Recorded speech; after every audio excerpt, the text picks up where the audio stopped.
I was just a kid, maybe 7 or 8, living in an old house in a sleepy town. The kind of place where neighbors know your business and the air always smells of pine. My brother Jake and I shared a bedroom upstairs in this old house. The layout was simple but strange. Our room, the bathroom across the hall, and a small attic room that nobody ever used. The house had been in the family for generations, and I guess it was haunted, but no one ever said it outright. The room Jake and I shared was big, too big for 2 kids. The floors creaked when you walked, and the windows rattled on windy nights. I remember the old curtains that fluttered even when the air was still, like they were alive, reaching out for something. It was in that room that everything started. One night I was lying in bed trying to fall asleep, the hum of the house creaking and groaning around me. Jake had already drifted off, his soft breathing filling the space between us. But then I heard it. This faint scratching sound coming from the corner of the room. It was subtle, like the faintest tapping of fingernails against the wall. At first I thought it was just the house settling, but the sound grew louder, like something was clawing its way through the wood. I turned to look at Jake, but he was still asleep, completely unaware. The scratching grew louder, more insistent. My heart started to race. I pulled the blanket over my head, trying to block it out. I told myself it was nothing, just a bad dream. The scratching stopped. Silence. But then I felt it, a cold draft brushing against my face. I froze, my body stiff with fear. I pulled the blanket tighter, trying to feel safe, but I couldn't shake the feeling that something was in the room with me, something alive.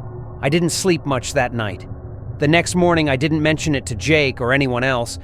I thought it was just my imagination, but the fear lingered.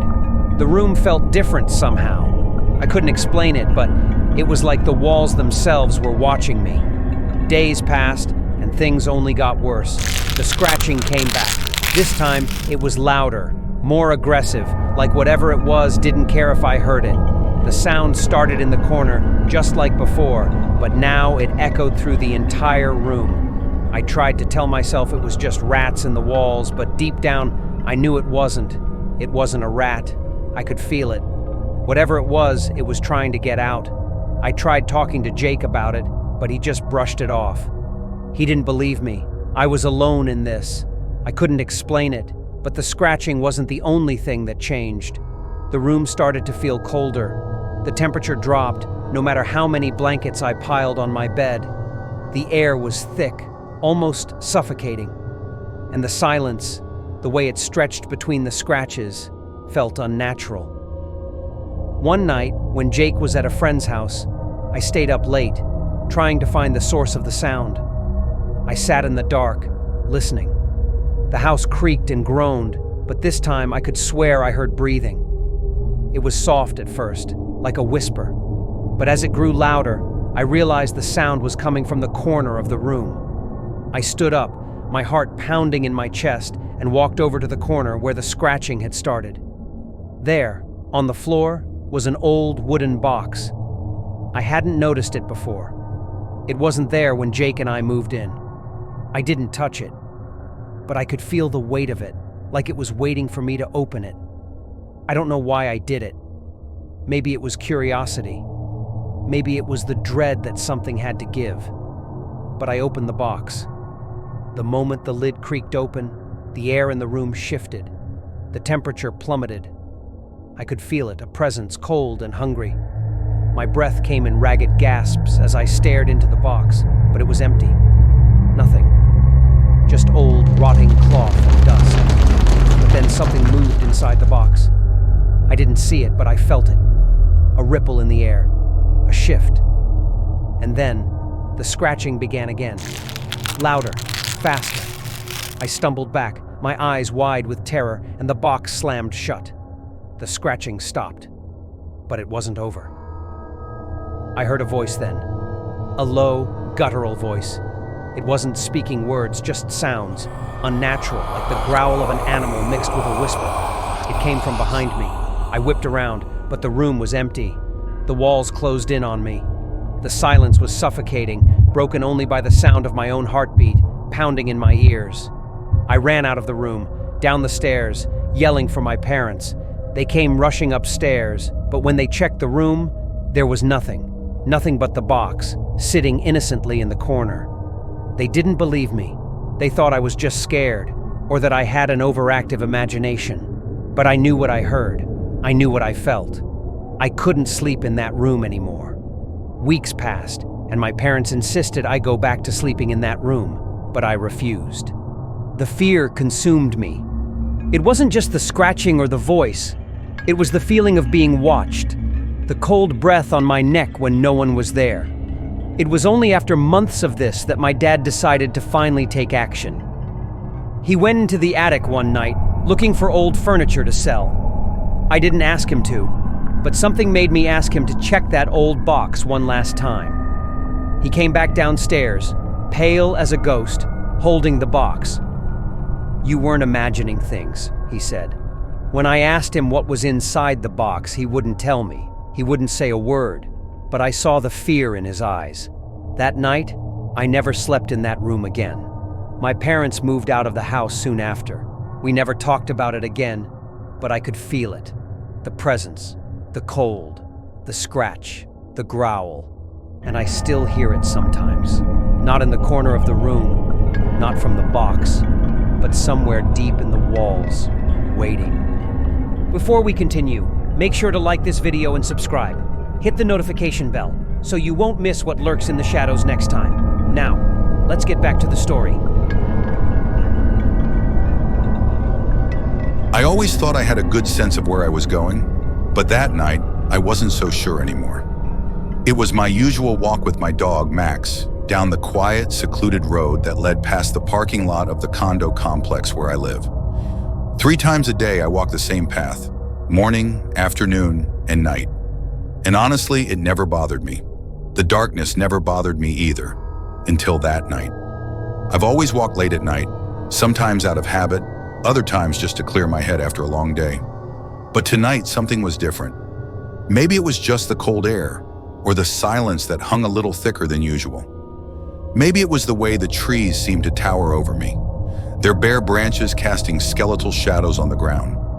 Max was in his usual spot, right next to me, sniffing every shrub like he had to inspect it for some hidden treasure.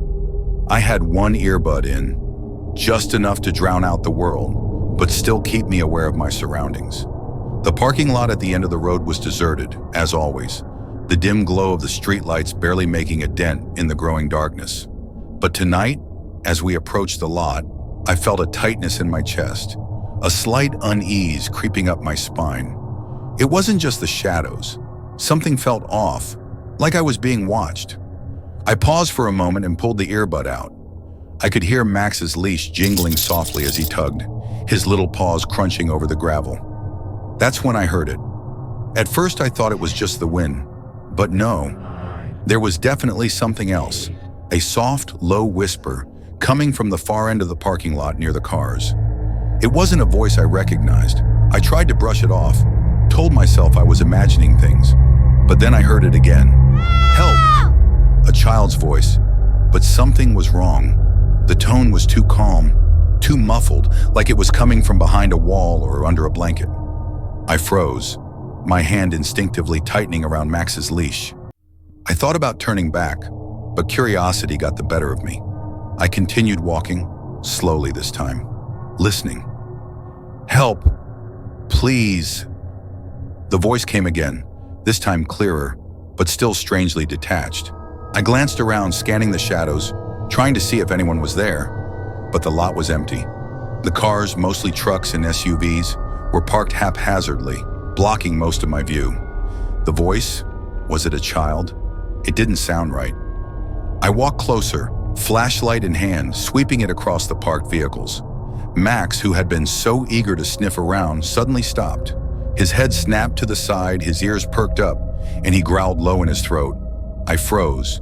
He was staring in the direction of the voice. Help!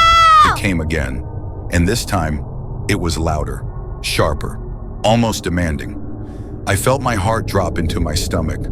I couldn't see anyone. No children, no adults. Just the dark outline of the vehicles, the faint flicker of light from the nearby building, and the air thick with tension. I was so close now, too close. My flashlight beam cut through the shadows, revealing nothing but empty space between the cars. But the voice was still there, still calling. "Help! Please!" My legs felt like they were cemented to the ground. The air around me grew colder, and I could see my breath in the beam of my flashlight, clouding the air. My dog's growl grew louder, more frantic. And then, just as I was about to turn around and leave, something shifted. A shadow moved. It wasn't just the trees swaying in the wind. It wasn't Max's nervous shifting. It was something darker, something that didn't belong. My eyes locked on it for a moment. A figure, tall, thin, and pale, standing by the row of parked trucks. Before I could react, the figure vanished behind a vehicle. But I had seen it. I was sure of it. "Help!" This time the voice was directly behind me, sharp and close, almost in my ear. I spun around, heart racing, but there was nothing there. Nothing except the cold wind, the trees, and the empty lot. I didn't wait. I yanked on Max's leash, pulling him along with me as I sprinted back toward the condo. I could hear my own breathing, ragged and quick, my footsteps pounding against the pavement. The only thing that kept me moving was Max, who was still barking and tugging, his body stiff with fear. I rushed through the entrance, slamming the door behind me, and stood there, gasping for breath. My legs were shaking. My mom was already sitting in the living room, watching TV when I stumbled in. She looked up, confused. "What's wrong?" she asked. I couldn't say anything at first. My mind was racing. Was I losing it? Was there someone in need of help out there? Why didn't I see anyone? Was it a trick? Or worse, had something been trying to lead me closer? I didn't tell her what I heard. I didn't want to sound crazy. I tried to explain what happened, but she just shrugged it off. "It's probably nothing," she said. "You've got an overactive imagination." But I knew what I heard. I couldn't sleep that night. The voice, the shadow, the figure, I couldn't shake it. I couldn't help but feel like I had missed something, like there was something darker waiting for me, something that had been there the entire time, watching, waiting for me to get too close. The next day, I went back to the parking lot to see if I could make sense of what happened. But when I got there, everything seemed normal. The cars were parked, the lot was empty, and there was no sign of anything unusual. Just the faint sound of the wind rustling the leaves. I still walk Max at night, but now every step I take is followed by an eerie feeling, a lingering thought in the back of my mind. And every time I pass that parking lot, I can't help but wonder if I was really alone that night. Maybe there was something in the shadows, something that wanted me to hear, something that will always be waiting there, just out of sight. Whatever it was, I don't think it's gone.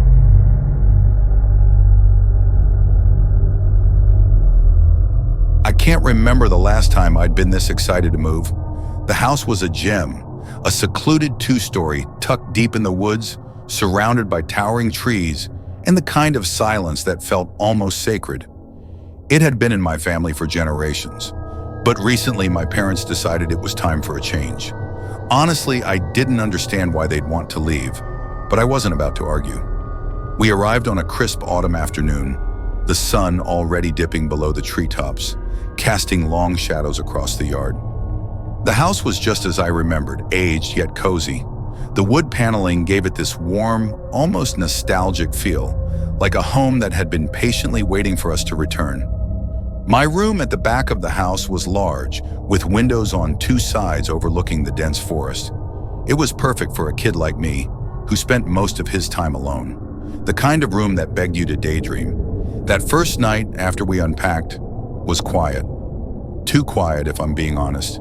The air in the house felt thick, like something was just out of reach. It could have been the isolation, or maybe I was still adjusting to the house itself, but there was this feeling that wouldn't leave me. I remember lying in bed, staring at the ceiling, trying to drown out the forest sounds outside. The wind howling, the leaves rustling. It should have been comforting, but instead it made me feel watched. It wasn't until I heard the creak of floorboards from downstairs that I thought something might actually be wrong. But then I figured it was just the house settling. These old homes do that, right? It was nothing. The second night, though, things started getting strange. I woke up suddenly, my heart pounding in my chest. The room was pitch black except for the faint glow of my nightlight in the corner. But it wasn't glowing the way it should have. The usual soft red light had shifted to a deep blue. I was confused for a moment, then told myself it was just the bulb messing up. But the more I stared at it, the more something felt off. It was like the blue was pulling at me, drawing me in, almost hypnotic. I tried to shake it off and went back to sleep. The next morning, the nightlight was back to red, exactly how I had left it. My parents didn't seem to notice anything unusual, but I couldn't shake the feeling that something had changed. The house, the nightlight, even the woods outside. It was like they were all connected by something I couldn't quite grasp. Then it happened again.